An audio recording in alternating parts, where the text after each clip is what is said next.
T20 ప్రపంచ కప్లో భారత్ విశ్వ విజేతగా నిలిచింది. ప్రతి ఆటగాడు ప్రాణం పెట్టి దేశం కోసం ఆడారు. ప్రతి విభాగంలోనూ ఏకపక్షంగా కివీస్ పైన విజయం సాధించారు. ఈ సంతోషం వెనుక విషాద ఘటనలు కూడా ఉన్నాయి. ప్రపంచ కప్లో భారత్ విజయాల వెనుక ఇషాన్ కిషన్ విరోచిత బ్యాటింగ్ ఒక కారణం. అభిషేక్ విఫలమైన సమయంలో సంజుకు మద్దతుగా నిలిచి మంచి స్కోర్ సాధనంలో కీలకంగా వ్యవహరించాడు. ఇక ఫైనల్లోనూ ఇషాన్ ఆట అద్భుతం. అయితే ఫైనల్కు ముందు ఇషాన్ చెల్లి రోడ్డు ప్రమాదంలో ప్రాణాలు కోల్పోయారు. అయినా దేశం కోసం బరిలోకి నిలిచాడు. ఈ విజయాన్ని తన సోదరికి అంకితం చేశాడు. టీ20 ప్రపంచ కప్ ఫైనల్ మ్యాచ్లో భారత్ భారీ స్కోరు సాధించడంలో ఇషాన్ కిషన్ కీలక పాత్ర వహించాడు. అభిషేక్ అవుట్ అయిన తరువాత సంచుతో కలిసి స్కోర్ బోర్డును బౌండరీలు సిక్సర్లతో పరిగెత్తించాడు. అయితే ఇప్పటికే ఇషాన్ పుట్టడు విషాదంలో ఉన్నాడు.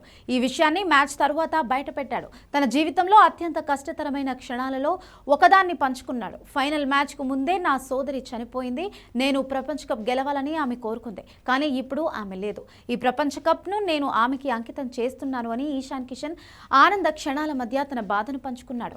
ఫైనల్ ముందు రోజున మార్చి 7న పశ్చిమ బెంగాల్లోని 27వ జాతీయ రహదారిపై జరిగిన ఘోర రోడ్డు ప్రమాదంలో ఇషాన్ కిషన్ సోదరి వైష్ణవి సింగ్ ఆమె భర్త మరణించారు. ప్రమాదం జరిగిన సమయంలో కారులో ఉన్న ఆ దంపతులకు 6 నెలల 3 సంవత్సరాల వయస్సు గల 2 చిన్నపిల్లలు అదృష్టవశాత్తు సురక్షితంగా బయటపడ్డారు. ఈ వార్త తెలిసిన వెంటనే ఇషాన్ విషాదంలో మునిగిపోయారు. ఆ సమయంలో హార్దిక్ పాండ్యా ఇచ్చిన ధైర్యం కారణంగా అతను మైదానంలోకి దిగాడు. జట్టు మంచి కోసం ఇషాన్ కిషన్ ఫైనల్ మ్యాచ్ ఆడాలని అప్పుడే డిసైడ్ అయ్యాడు. ఫైనల్లో ఇషాన్ కిషన్ 25 బంతుల్లో 54 పరుగులు చేసి అద్భుతమైన ఇన్నింగ్స్ ఆడాడు. ఫీల్డ్లో 3 అద్భుతమైన క్యాచ్లు పట్టి టీమిండియా ఛాంపియన్గా నిలవడంలో కీలకంగా మారాడు. ఈ విజయాన్ని తన సోదరికి అంకితం చేస్తున్నానని, ఈ చారిత్రాత్మక క్షణాలను తాను చూడాలని ఆమె కోరుకుందని గుర్తు చేసుకున్నాడు.